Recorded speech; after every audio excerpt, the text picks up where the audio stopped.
राम राम। आज मैं आपसे बात करूंगा बृहस्पति ग्रह 12 भावों में क्या फल देता है, बहुत कम शब्दों में। और साथ में बृहस्पति 12 भावों में क्या उपाय हैं, क्या प्रिकॉशंस रखनी चाहिए। बृहस्पति भाव नंबर 1 में, प्रथम भाव में, अगर व्यक्ति पढ़ा लिखा हो या उसका परिवार पढ़ा लिखा हो, पढ़े लिखों की फैमिली हो, एजुकेटेड फैमिली हो, जहाँ कम से कम बीए तक की पढ़ाई लोगों ने की हो, तो ऐसे बृहस्पति के बारे में कहा जाता है कि ऐसा व्यक्ति उच्च पद को प्राप्त करता है और जीवन में अपने आप को बहुत अच्छी जगह स्थापित करता है। तो किसी का भी बृहस्पति 1 में हो, उसे पढ़ाई लिखाई कभी त्यागनी नहीं चाहिए अगर वह कम पढ़ा लिखा है तो।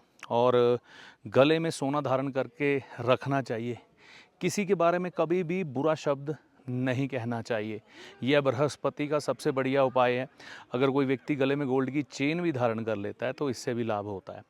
बृहस्पति भाव नंबर 2, बृहस्पति जब भी भाव नंबर 2 में होते हैं तो देखने में आता है कि ऐसे व्यक्ति को परिवार वालों का साथ बहुत बढ़िया मिलता है। वह व्यक्ति अपने परिवार से प्रेम करने वाला होता है, परिवार भी उससे प्रेम करने वाला होता है और बड़ा परिवार भी देखा गया है।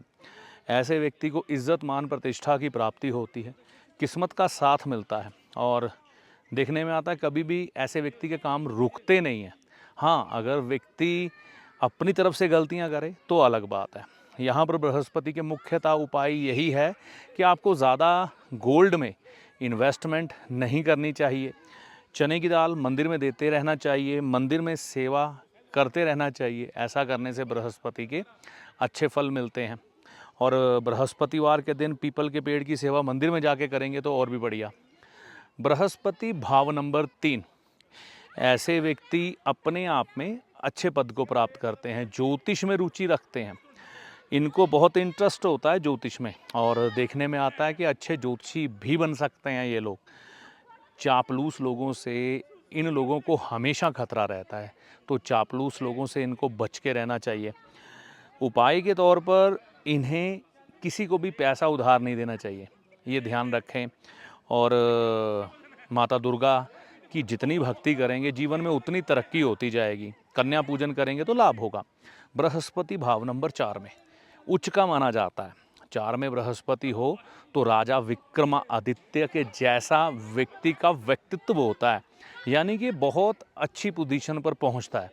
ऐसा व्यक्ति ज्योतिष में रुचि रखने वाला होता है, विद्या में रुचि रखने वाला होता है और इसको अगर विपरीत परिस्थितियां भी मिले ना तो यह व्यक्ति अच्छी शिक्षा ग्रहण कर लेता है और एक मतलब सभ्य व्यक्ति माना जाता है। यहीं पर बृहस्पति अगर खराब हो तो दूसरे को उंगली दिखाकर बात करने वाला होता है, अहंकारी हो जाता है, सुनता नहीं है कि किसी की।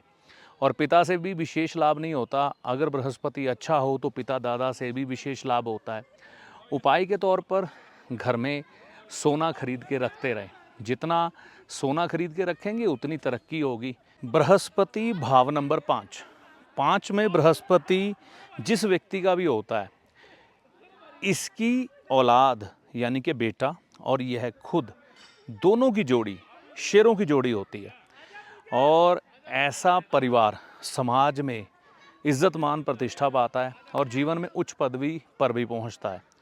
ऐसे व्यक्ति को एक बात का ध्यान रखना चाहिए कि वह मुफ्त की चीज़ों की तरफ आकर्षित ना हो, ना ही वह किसी मंदिर का किसी तरह का भी कोई कार्यभार संभाले। इस बात को याद रखना है और भंडारे लंगर खाने से बचना है और धर्म के नाम पर पैसा इकट्ठा नहीं करना। और घर में भी जो धार्मिक पैसा है उसको भी यूज़ बहुत सोच समझ के करना है, ठीक है ना, किसी व्यक्ति की सलाह ले लेनी है। और उपाय के तौर पर आप यहाँ पर घर में कोई भी धार्मिक ग्रंथ फटी हुई हालत में ना हो। बहुत धार्मिक ग्रंथ होंगे आपके घर में, उनको पढ़ते रहिए, उनको खोल के पढ़ते रहिए, बहुत बढ़िया। जहाँ पर यह नौकरी करते हैं वहाँ पर इनको बहुत ज़्यादा इज्जत मिलती है। और बृहस्पति भाव नंबर 6 में हो तो इनके मामा नाना अच्छी रुतबेदार कंडीशन में होते हैं। कई बार पॉलिटिक्स में भी देखे गए हैं, बहुत अच्छे एक्टिव होते हैं वहाँ पर अगर बृहस्पति अच्छा हो। और व्यक्ति को भी टीचिंग का, ज्ञान देने का बहुत शौक़ होता है। उपाय के तौर पर यह याद रखें, कभी कभी मंदिर ज़रूर जाएं, भाव नंबर 2 की, 12 की और 8 की कंडीशन देखने के बाद। और साथ में ये याद रखें, चने की दाल 600 ग्राम अगर आप मंदिर में देते रहते हैं तो बहुत बढ़िया। साधु सेवा करने से लाभ होता है इनको, और इनको मुफ्त खोरी से बचना चाहिए, मुफ्त की चीज़ें ना खाएं तो बढ़िया है। तो यह जानकारी आपको कैसी लगी, कमेंट करके अपनी राय दीजिएगा। वीडियो अच्छा लगा तो लाइक और शेयर करिएगा। देखिए, अंत में एक चीज़ मैं कहना चाहूँगा, ज्योतिषी को हमेशा अपने एक सलाहकार के रूप में देखें, जो आपके भले और बुरे समय का ज्ञान आपको देकर आपके कष्टों से आपको बचाने का प्रयास करता है। ना कि ज्योतिषी कोई चमत्कारी बाबा है जो छड़ी घुमाकर धन की ढेरी लगा देगा और आपकी किस्मत बदल जाएगी। ना ही कोई जादूगर जो आपको छलावे में या भ्रम में डाल के आपकी किस्मत बदल देगा। ऐसा कुछ भी ज्योतिषी के पास नहीं होता। ज्योतिषी को हमेशा एक अच्छे सलाहकार के रूप में देखें, जो सिर्फ और सिर्फ आपका हित चाहता है। इससे ज़्यादा ज्योतिषी से कोई भी उपेक्षा मत करें। ज्योतिषी जो आपको पथ दिखाता है उस पर चलना आपको होता है, अपने अच्छे और बुरे के लिए आप खुद जिम्मेवार होते हैं। आपके कर्मों के अनुसार और ईश्वर की कृपा के अनुसार आपके उपायों का फल आपको प्राप्त होता है।